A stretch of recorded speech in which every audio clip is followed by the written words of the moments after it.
Всем привет, это я, Ленчик, добро пожаловать на мой канал. И я надеюсь, вы все сидите на карантине, все честно, и никуда не ходите. А если уж ходите, то давайте уж пошьем маски, потому что я знаю, что у вас уже их нигде не найти, как и у нас. В общем, на просторах интернета я встречала очень часто именно вот эту схему. И я взяла взрослый вариант, перевела на бумагу и сделала именно натуральный размер, как там было написано. Вот что у меня получилось. Так что я хочу вам показать технологию, по которой я шила. И для этой лицевой маски я взяла веселую тканюшку с интересным принтом, там цветочки. И сейчас я сложила 4 слоя ткани. То есть у меня получается, что маска будет из 2 слоев технически. И когда я ее буду носить, после того как пошью, я обязательно возьму бинтик и буду делать из нее такую вставку из 6 слоев.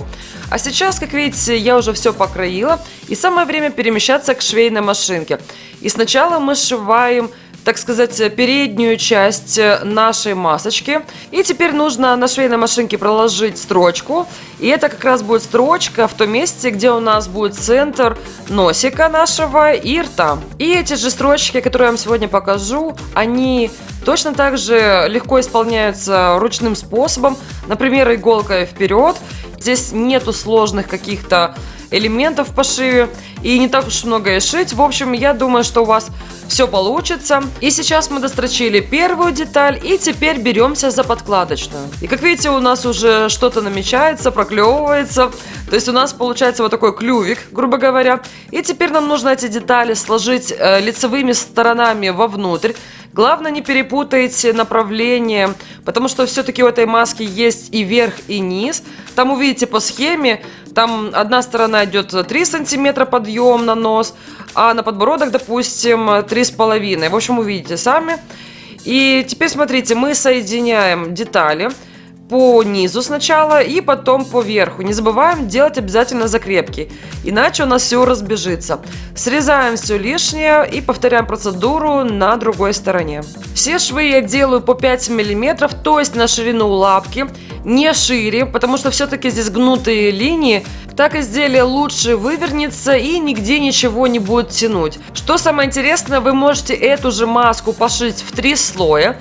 Главное потом не перепутать, как выворачивать правильно ее на лицевую сторону. То есть между какими слоями.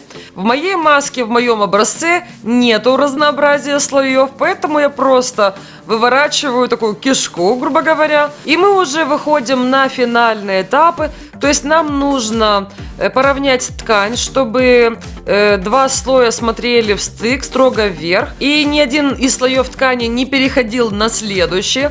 И таким образом, как я сейчас показываю на экране, мы заутюживаем и фиксируем тканюшки. И чтобы было более красивее, можно было бы сделать отстрочку на 2 мм от краешка, но я этого не делала. И потом я сложила всю масочку пополам, приутюжила слегонца.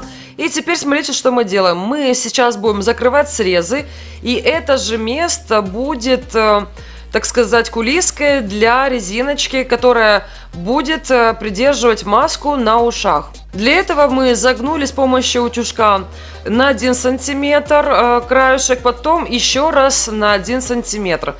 Можно, конечно, это сделать и без утюга, на глаз, если вы, допустим, уже супермастер, но лично мне так более было удобно. Повторяем эту процедуру с обеих сторон, то есть 1 плюс 1, и проверяем, чтобы все было красивенько, аккуратненько.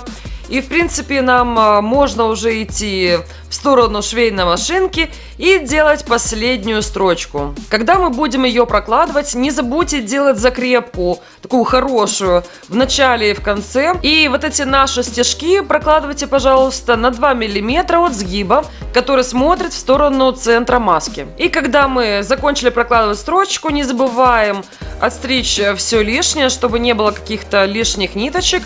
И эту же потом процедуру повторяем на другой стороне. Теперь я взяла эластичную резиночку, но у меня есть только черного цвета. Я отрезала 20 сантиметров. И смотрите, что я делаю. Я вкручиваю ее в образовавшийся пазик, который мы только что застрочили. То есть это получается наша подгибка. И как видите, резиночка очень хорошо проходит.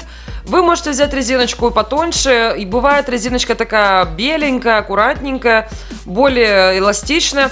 Вы уже смотрите, что у вас сейчас есть дома, потому что магазины не работают. В общем, затягиваем максимально туго узелочек, все кончики состригаем и протягиваем в кулиску наш узелочек. И посмотрите, что у меня в конечном итоге получилось. Как видите, она абсолютно несложная в изготовлении и достаточно легкая и удобная.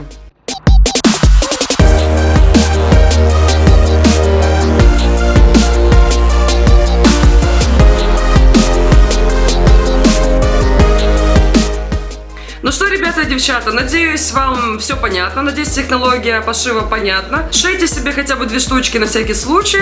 И если вы ходите, вот не забудьте поставить себе еще слой марлечки, чтобы точно наверняка на вас не чихнули и вы на кого-то тоже. Если кашляете, я не знаю. Но желательно, чтобы вы не кашляли, конечно. В общем, желаю вам быть здоровыми, счастливыми и желаю вам спокойно перенести этот карантин. В общем, до новых встреч и пока!